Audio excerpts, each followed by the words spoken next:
ಇನ್ನು ಗಂಡನ ಸಮಾಧಿ ಮುಂದೆ ಬಿಕ್ಕಿ ಬಿಕ್ಕಿ ಕಣ್ಣೀರು ಹಾಕಿರುವಂಥದ್ದು ಮತ್ತು ಗೋಳಾಟ ಮಾಡಿರುವಂಥದ್ದು ಇವತ್ತು ನಡೆದಿರುವಂಥ ದೃಶ್ಯ. ಇನ್ನು ಶ್ರೀವಿದ್ಯಾ ಅವರು ದಿಲೀಪ್ ಅವರು ಇಲ್ಲ ಅನ್ನೋದನ್ನು ಅವರು ಒಪ್ಪಿಕೊಳ್ಳೋಕ್ಕೂ ಕೂಡ ಈಗ ತಯಾರಿಲ್ಲ ಅಂತಲೇ ಸಹ ಹೇಳ್ಬೋದು. ಇನ್ನು ಸಾಕಷ್ಟು ಕಷ್ಟಪಟ್ಟು ಮೀರಿ ಬಂದಂಥ ದಿಲೀಪ್ ರಾಜ್ ಅವರು ಇವತ್ತು ನಿರ್ಮಾಣ ಸಂಸ್ಥೆಯನ್ನು ಪ್ರೊಡಕ್ಷನ್ ಹೌಸ್ಗಳನ್ನು ನಿರ್ಮಾಣ ಮಾಡಿ ಸಾವಿರಾರು ಜನಕ್ಕೆ ಕೆಲಸವನ್ನು ಕೂಡ ಕೊಟ್ಟಿದ್ದರು. ಪ್ರೊಡಕ್ಷನ್ ಹೌಸ್ನಲ್ಲಿ 2 ಸೀರಿಯಲ್ ನಿರ್ಮಾಣ ಮಾಡೋದ್ರ ಮೂಲಕ ಸಾಕಷ್ಟು ದೊಡ್ಡ ಮಟ್ಟಿಗೆ ಹೆಸರು ಮಾಡಿದರು.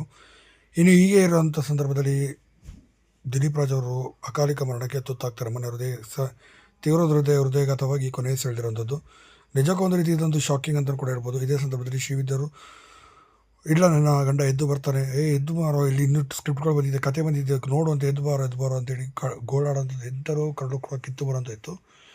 ಇನ್ನು ಇದೇ ಸಂದರ್ಭದಲ್ಲಿ ಇವತ್ತು 3 ದಿನದ ಹಾಲುತುಪ್ಪದ ಸಂದರ್ಭದಲ್ಲಿ ಸಮಾಧಿ ಮೇಲೆ ಬಿದ್ದು ಒಳ್ಳಾಡಿದ್ದಾರೆ, ಕಣ್ಣೀರು ಹಾಕಿದ್ದಾರೆ, ಬೆಕ್ಕಿ ಹತ್ತಿದ್ದಾರೆ. ಎದ್ದು ಸಮಾಧಿಯಿಂದ ಈಗಲೂ ಎದ್ದು ಬಾರೋ, ಯಾಕೋ ಹಿಂಗೆ ಆರಾಮಾಗಿ ಮಲ್ಕೊಂಬಿಟ್ಟೆ ನೀನು ಅಂತ ಹೇಳಿ ಹೇಳ್ತಾರೆ. ಮತ್ತು ಇಷ್ಟು ವರ್ಷಗಳು ಇಷ್ಟೊಂದು ಬ್ಯುಸಿಯಾಗಿದ್ದು ನೀನು ಒಂದು ಕ್ಷಣನೂ ಕೂಡ ರೆಸ್ಟ್ ಮಾಡ್ತಿದ್ದವನಲ್ಲ, ಇವತ್ತು ಇಷ್ಟು 3 ದಿನ ಹಿಂಗೆ ರೆಸ್ಟ್ ಮಾಡ್ತಿದ್ದಲ್ಲ ಎದಳೋ ಮೇಲೆ ಅಂತೇಳಿ ಹೇಳ್ತಿದ್ದು. ಎಂಥವ್ರ ಕರಳು ಕೂಡ ಕಿತ್ತು